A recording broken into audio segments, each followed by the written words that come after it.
These 14 unsettling customs from ancient Egypt were previously commonplace.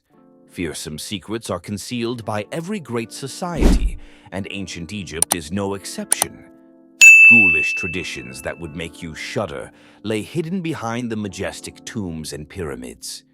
You wouldn't even want to consider the eerie mummification procedures or the strange healing techniques used in these situations. Ever wonder what people did in the past that would horrify us in the present day and age? Are you brave enough to expose 14 repulsive practices that were formerly accepted as standard in ancient Egyptian society? Have we really discovered all they've been holding back for ages? In this video, let's find out. Number 14. Men's Red Days. Who said red days were exclusive to women? This was not limited to women in ancient Egypt. Men might also experience it. Schistosomiasis, a widespread parasite illness at the time that practically anyone might have because of the living circumstances and water supplies, was one of the most prominent reasons. Blood in the urine was one of the disease's most noticeable symptoms, and it is today recognized as a dangerous medical issue. The ancient Egyptians, on the other hand, saw things quite differently. They interpreted this sign as a sign of maturity and fertility rather than a cause for concern or fear. A man urinating blood didn't worry them. Quite the contrary, it was seen as an indication that a man had crossed the line into adulthood and was prepared to become a father. According to their beliefs, blood in the pee represented virility and plenty, much to how women go through menstruation to become ready for conception. Guys have their own versions as well. Even more unexpectedly, this was a cause for joy rather than just an indication of maturity. Events that signaled reaching adulthood were significant turning points in ancient Egyptian civilization, and this occurrence was included in rituals honoring a man's fitness for procreation. Imagine a party where a man with indications of a parasitic condition was honored with glasses raised. The ancient Egyptians accepted schistosomiasis as a normal aspect of life and used it as a symbol of fertility and power rather than viewing it as a deadly disease. Number 13. Urine-based pregnancy testing. Pregnancy tests are easy to use in today's world. All a woman has to do is purchase one from a pharmacy, and the results show up plainly in a matter of minutes. If you were able to go back in time to ancient Egypt, you would discover that their procedures for determining pregnancy were not just more intricate, but also a little eerie and exotic. Ancient Egyptian women developed a completely natural way to find out if they were pregnant, which involved urinating on wheat and barley seeds rather than test sticks like we use now.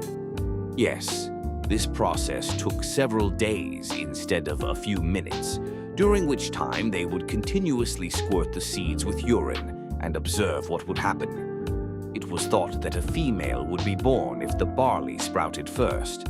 On the other hand, they could expect a boy if the wheat grew more quickly. It sounds odd, doesn't it? Even more unexpected is the fact that this approach wasn't wholly irrational. A group of contemporary scientists discovered in 1963 that the accuracy of this ancient Egyptian pregnancy test was almost 70%. This finding is really remarkable since it demonstrates that the ancient Egyptians had a thorough understanding of human biology and were able to create pregnancy tests, the efficacy of which we didn't discover for thousands of years. But wait until you learn about the second technique they employed. If you thought peeing on seeds was the most bizarre aspect of the ancient Egyptian pregnancy test, there was another similarly bizarre way for individuals who did not wish to moisten the seeds: putting an onion or garlic into the body of a lady. The next day, they would see if the woman's breath started to smell like garlic or onions. She was not pregnant if the fragrance came from her breath. It was a pregnancy indicator if there was no fragrance. Although this approach may sound more like a joke than a legitimate medical practice, it has been utilized for ages. It illustrated the ancient Egyptians' extraordinary inventiveness and comprehension of the human anatomy and reproductive health. Even though we might laugh at these pregnancy tests now, we have to acknowledge that the Egyptians displayed amazing creativity and perceptive abilities in the lack of contemporary medical technology. Number 12. Female corpses were held until they started to decompose. When a man died in ancient Egypt, priests and embalmers would start the process of mummification right away. However, the procedure was different for women, particularly those with great positions or influence in society. Rather than being mummified right away, their bodies were allowed to sit for 3 or 4 days. This was not merely a ceremonial act, rather it was surprisingly pragmatic. There were worries that the beauty of departed ladies could be too much for embalmers to handle. The women's remains would be left in isolation for a few days until the natural decomposition process started in order to avoid any inappropriate conduct on the part of the embalmers. Once the corpse began to decompose, the embalmers were thought to be free of any temptation. Mummification would not commence until the female body had reached a specific stage of decomposition. This regulation served as both a safety precaution and a means of upholding the deceased's dignity by making sure that no misconduct took place throughout the process of preparing the body for the hereafter. An intriguing facet of the psyche and beliefs of the ancient Egyptians is shown by this rule. Even in what was seen as a sacred task, the mummification process, they still held great importance and believed that the body's preservation after decease was sacrosanct. This fact illuminates the ancient Egyptians' moral principles, societal organization, and attitudes toward the male and female bodies, in addition to reflecting their caution. Number 11. Mummy powder. If you find modern beauty treatments strange, consider the unusual beauty and healing practice of mummy powder, which dates back to the ancient and medieval periods. Indeed, mummies, holy artifacts from ancient Egypt, were pulverized into powder and utilized in medicine in addition to being kept in opulent tombs to safeguard their souls in the hereafter. Mummy powder was thought to have the ability to treat wounds, prolong life, and even ease all types of pain, no matter how severe. It was a reality back then, though you probably never envisioned adding a little mummy powder to your morning coffee to start your day. During the Middle Ages, physicians and pharmacists held the belief that mummy powder might be used or consumed to absorb the mummy's magical properties. They held that the mummified pharaohs or lords preserved the essence of eternal life in addition to being shielded from deterioration. People thought they could get some of that supernatural power, a kind of superpower from the pharaohs, by eating mummy powder. Strangely, despite the fact that physicians at the time had a great belief in this technique, mummy powder's medicinal efficacy was not supported by scientific research. In actuality, a large number of mummies had degraded with time and were no longer whole. People were nevertheless eager to experiment with mummy powder in any circumstance, from healing wounds to extending life, because they firmly believed in its magical qualities. The funniest thing about this is perhaps that despite the fact that mummy powder was previously supposed to be a miracle medication, we would dread to think of using mummy powder in a medication today. Don't you think that perspective and medical knowledge can fluctuate so dramatically between historical periods? Number 10. Subordinates interred with their owners. The habit of burying obedient subordinates beside their masters, whether pharaohs or other nobles, was one of the most amazing and somewhat gory customs of ancient Egypt. The servant had no choice but to accept this. In the event that you were a pharaoh's servant and he unexpectedly died, you too would have to get ready for your last voyage, which you were unable to decline or change, no matter how you felt about it. The thought of being killed along with one's master seems terribly cruel and unfair to us in the modern era. The decease of their master suddenly put servants, who were going about their everyday business, in danger. Interestingly, though, this wasn't viewed as wholly unjust or horrific in the perspective of the ancient Egyptians. Conversely, servants frequently saw deceasing with their lord as a great honor and privilege. This was a result of the Egyptians' strong belief in the afterlife, in addition to their loyalty. The ancient Egyptians held that life in the afterworld, where the soul continued to live and carry out its tasks, was just around the corner, and that decease was only a gateway to this new stage. As long as they were buried with their master, servants would carry on with their duties in the hereafter, ruling over and near their master as they did in the earthly realm. The possibility for the servants to stay in close proximity to those in authority, even in the afterlife, meant more than merely carrying out their earthly responsibilities.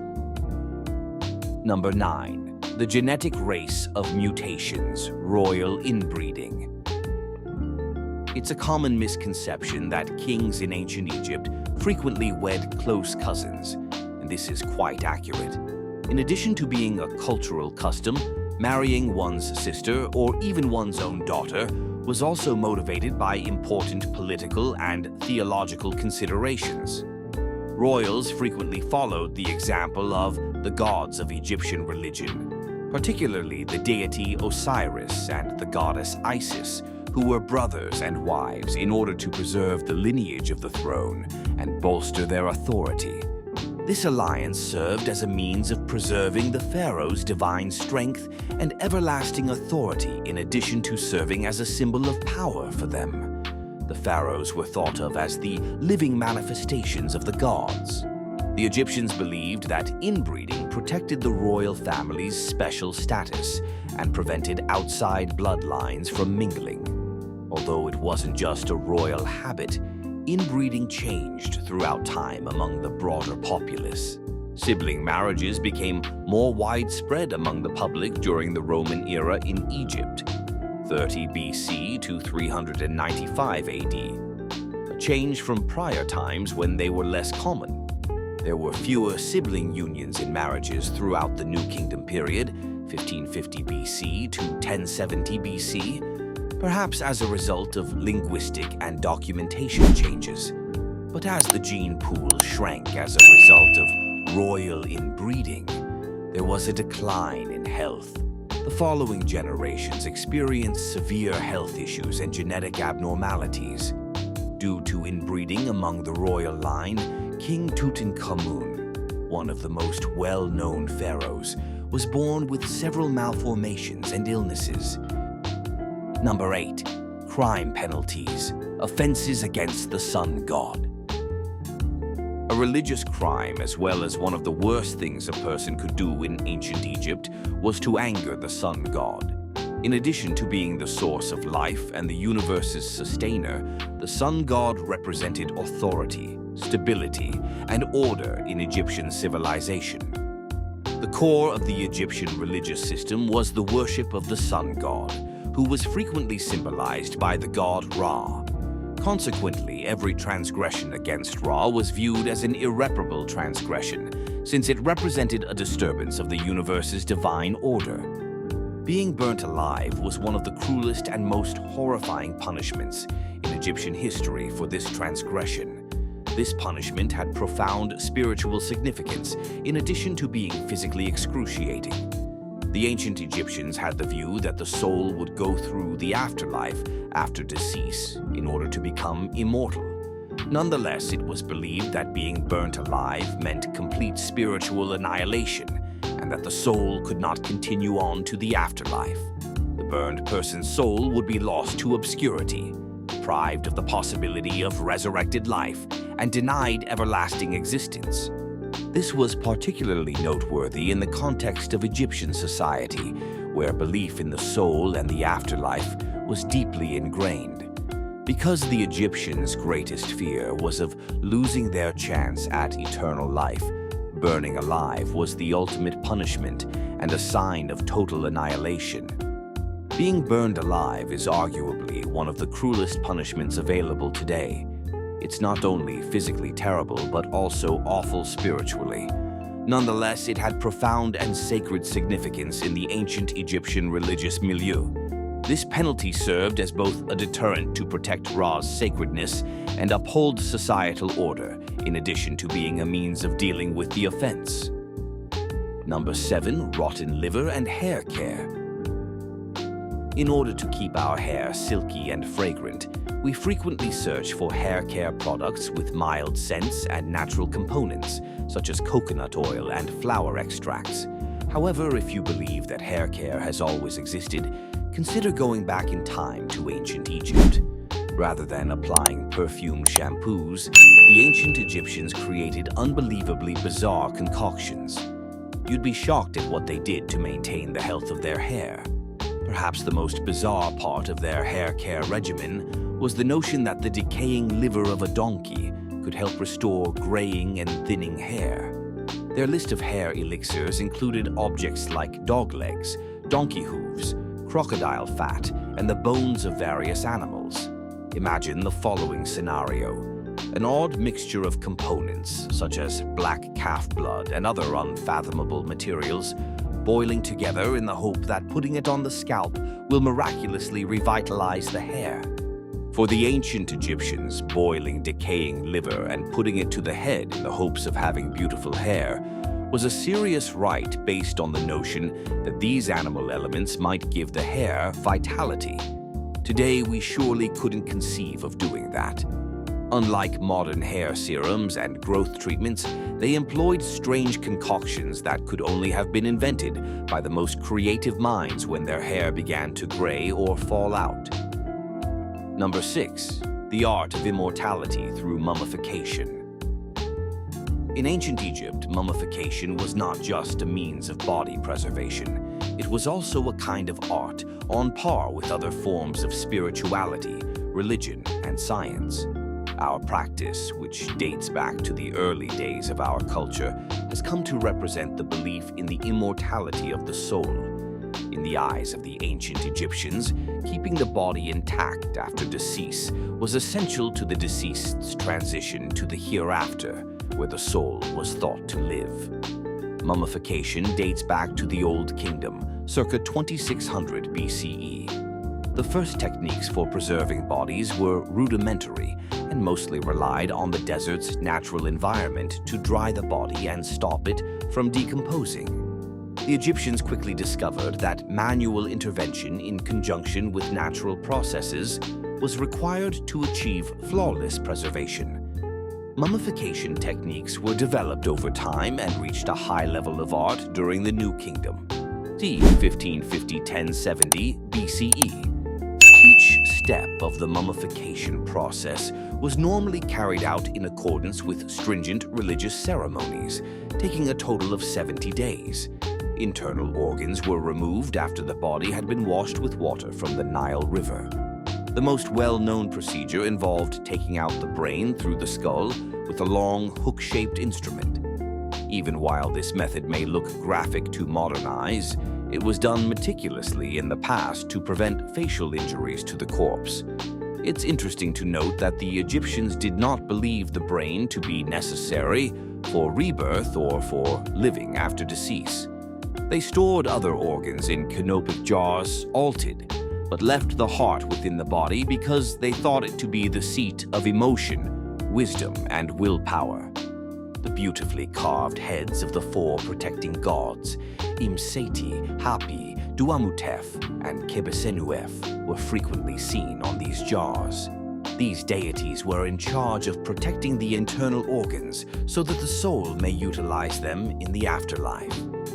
Natron, a naturally occurring salt with desiccating qualities, was applied to the body after the organs were removed to thoroughly dry it out and stop it from decomposing. This was a 40-day process. Priests would wrap the body in hundreds of meters of linen once it had dried, frequently incorporating charms and amulets to ward off evil spirits during the soul's transfiguration. The quantity of linen used in this technique is an intriguing detail. Depending on the status of the deceased, records indicate that wrapping a mummy required anywhere from 100 to 300 meters of linen. The procedure was even more complex for nobles or pharaohs, involving complex rites and the insertion of priceless objects. Mummification was closely associated with the concept of rebirth, in addition to functioning as a means of bodily preservation. The belief held by the ancient Egyptians was that if the body was not properly preserved, the soul would not be able to continue its unending journey in the hereafter and would not recognize itself. For this reason, a great deal of time, energy, and money went into making sure the body was completely preserved and mummified. Archaeologists estimate that millions of mummies, including both human and animal mummies, were made during the course of the estimated 3,000 years of ancient Egyptian history. It is noteworthy that not only humans were able to mummify. In similar customs, sacred creatures such as birds, crocodiles, and cats were also mummified in order to safeguard them in the afterlife. Mummification is therefore evidence of the advanced state of Egyptian science and religion. It exhibits a strong belief in the afterlife, in addition to a thorough understanding of human anatomy. Mummification is one of the most recognizable and enduring emblems of ancient Egyptian civilization because of the harmonious blending of religion, culture, and science. Number 5. Traditional methods of contraception. The ancient Egyptians developed their own methods of birth control, which sound more like something out of a comedy sketch nowadays, before modern contraceptives like condoms and birth control tablets. Among the unique and inventive techniques was the application of crocodile excrement. You did really hear correctly. To prevent sperm from accessing the egg, Egyptian women applied a mixture of honey and crocodile dung to their vaginal area, rather than depending on modern scientific discoveries. As weird as it may sound, this behavior was actually quite unsettling from a contemporary standpoint. Imagine living in ancient Egypt, when the belief was that crocodile excrement may act as a barrier to safeguard the health of the reproductive system. You would undoubtedly reconsider living in that age after reading that. Imagine the bravery required to use such a combination and sincerely think it will work. Don't worry if this technique confuses and repulses you a little. The ancient Egyptians believed they could control reproduction in a variety of ways, including this one. Anything that seemed capable of preventing sperm was worth a try, even in the absence of modern medical expertise. Even if we can laugh at this approach now, it's a remarkable illustration of how resourceful and courageous the ancient people were when faced with difficulties related to reproduction and health. Number 4. Procedures for intestinal cleaning. The ancient Egyptians were deeply enamored with intestinal purification, not the purification of the spirit or mind. Yes, they frequently used purgatives because they believed that staying healthy and having a trim body necessitated ridding the body of poisons. The kings and queens who were portrayed on temple walls as slender figures set the standard for this technique. The thin pharaoh sculptures that we see now may have been achieved by using castor oil as a purgative. But there was a big difference between cleaning methods back then and now. Kings and queens had to clean up after their purifications, making this procedure an all-encompassing workout because there were no sewage systems or contemporary restrooms. It was quite difficult to deal with the aftermath, as well as the purgative, because of the antiquated sanitation system. Imagine, if you will, Egyptian royalty meticulously tidying up while their attendants stood patiently outside the door, ready to help at a moment's notice. Remarkably, this purifying procedure wasn't done only once a year. Every month, pharaohs would undergo this procedure if they experienced any discomfort or feeling heavy. We can easily imagine the monarch having a busy day in the toilet while the entire palace waited for him to finish his purification, possibly having to cancel all other meetings on his schedule. The king would decide it was time for a cleansing. Number 3. Festival of Fertility. Not only were the Great Pyramids and solemn religious rites of ancient Egypt well known, but But there was also a fertility celebration that was incredibly surprising and perplexing. Egyptians held that Atum, a strong god, created the universe by himself and that his act of self-gratification was the most important aspect of his creation myth. This act represented the power of expansion and fertility to them, as well as the beginning of life. Pharaohs, considered the incarnation of gods on earth, would carry out a unique ceremony in honor of Atum, and, more significantly, to guarantee the fertility of the Nile River. Not the pharaoh's deed per se, but the manner all the men took part in it was what set this ritual apart. Every man in the kingdom was welcome to participate in the task of restoring the land's fertility, not just the king. Men would undress while standing beside the Nile River and take part in one of the most bizarre ceremonies in recorded human history with the pharaoh. Beyond just paying tribute to Atum, this gesture was symbolic of his creative deed and guaranteed a plentiful harvest and prosperity for the area. However, the communal experience was what elevated this odd festival even further. Imagine a situation in which hundreds, even thousands of men participated in a very personal act that was acknowledged as a public ritual. They felt that by joining together in this ceremony, they were bringing harvest and plenty to the mortal realm and fostering a connection with the divine. It was an event that was quite welcoming to all, but it was definitely not for the timid or weak-willed. Number 2. The trend of shaving heads. In ancient Egypt, shaving one's head was not only a fashionable practice, but also a vital defense against a tiny but persistent foe called lice. Ancient Egyptian society struggled greatly with lice, and while numerous strategies were used to rid the population of these vermin, the majority of them provided only temporary solutions. Therefore, shaving the head totally was the easiest and most efficient approach to prevent getting bitten by lice. This trend was not exclusive to any one gender. Men and women engaged in this practice. Wigs were frequently chosen by ladies as a replacement for their shaved heads. These wigs not only helped them keep up their fashionable appearance, but they also offered a hygienic answer because they were simple to take off and clean. Although the original purpose of head shaving was to ward off lice, it eventually evolved to represent cleanliness and social standing in Egyptian culture. A shorn head was considered a reflection of high social status and an indication that one knew how to maintain personal hygiene. Some people would consider those who didn't shave their heads to be dirty and lazy. Number 1. Hair loss treatments. If you find it difficult to use modern shampoos and conditioners, try the hair loss prevention techniques used by the ancient Egyptians. To keep their hair thick and healthy, they turned to somewhat strange and weird procedures rather than depending on basic hair care products as we do now. The Egyptians employed a wide range of strange substances, including the hooves of donkeys, dog paws, and even animal parts like tigers and crocodiles. With the expectation that hair would miraculously come back, these substances were ground, cooked, or combined with oils before being applied topically to the scalp.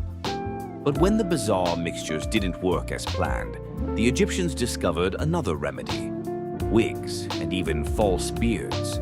For them, wearing wigs was not a source of embarrassment, but rather a means of maintaining a chic and sophisticated appearance without taking a chance with potentially dangerous treatments. With wigs, which were frequently made of natural hair and occasionally mixed with unusual materials, the upper class could keep a perfect appearance without having to worry about hair loss. Ancient Egyptians replaced their natural hair with wigs out of pragmatism when natural cures failed. This not only demonstrates their inventiveness in addressing artistic problems, but also that, in a culture that placed a high priority on appearance, there was no problem too weird to solve, as long as it kept the ideal image intact.